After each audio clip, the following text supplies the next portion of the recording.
Flash Info sur Al24 News, bonsoir à tous. AJ-3 des élections pour le renouvellement des membres non permanents du Conseil de sécurité de l'ONU. La diplomatie algérienne intensifie son action à New York afin de promouvoir et mobiliser le soutien à la candidature de l'Algérie à l'adhésion au Conseil de sécurité pour la période 2024-2025. Dans la foulée, le ministre des Affaires étrangères algérien Ahmed Attaf s'est entretenu avec plusieurs de ses homologues de différents pays.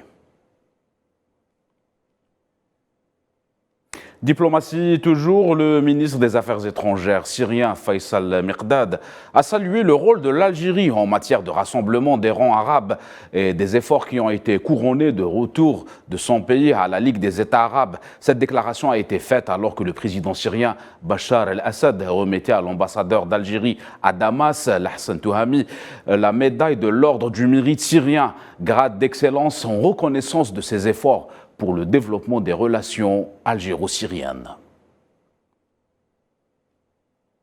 Économie en Algérie, le nombre des projets d'investissement enregistrés par l'Agence algérienne de promotion de l'investissement API s'est élevé à 2318 projets d'une valeur de plus de 7 milliards de dollars. C'est ce qu'a indiqué ce samedi le directeur de l'agence, Omar Kaj.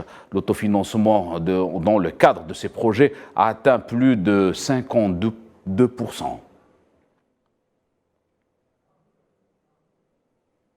Et selon le directeur général de l'API, le montant global déclaré à ces investissements s'élève à plus de 7 milliards de dollars.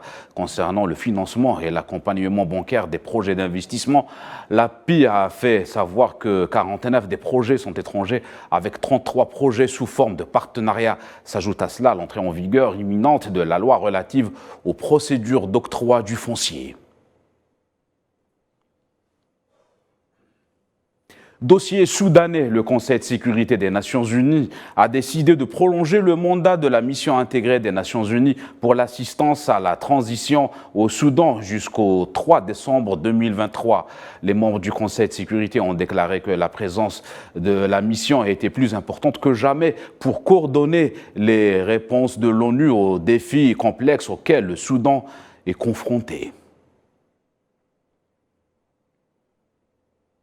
En Palestine, l'Agence des Nations Unies pour les réfugiés palestiniens, UNRWA, a annoncé que les États membres de la conférence des donateurs en appui à l'Office onusien ont collectivement promis plus de 800 millions de dollars, dont plus de 100 millions de dollars de nouveaux contributions. Le commissaire général de l'UNRWA, Philippe Lazzarini, a déclaré, je cite, « Bien que nous soyons reconnaissants des promesses de dons annoncées, elles ne suffisent pas aux fonds dont l'agence a besoin pour maintenir ouvertes plus de 700 écoles de l'UNRWA et plus de 140 cliniques à partir du mois de septembre prochain. Le président turc Recep Tayyip Erdogan a prêté serment ce samedi pour son troisième mandat à la tête de la Turquie et à l'issue d'un scrutin présidentiel étalé sur 2 tours. Une vingtaine de chefs d'État et 45 ministres étrangers ont assisté aux cérémonies d'investiture. Le chef d'État turc a prêté serment devant les 600 députés élus le 14 mai passé. Durant la cérémonie retransmise en direct sur les télévisions turques, Recep Tayyip Erdogan annoncera la composition de son gouvernement dans la foulée.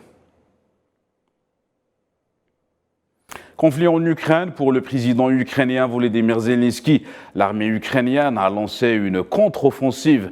Les Ukrainiens réclament toujours un appui pour leur aviation, une affirmation qui survient quelques heures après la participation du président ukrainien au sommet de Moldavie qui a réuni plus de 47 pays.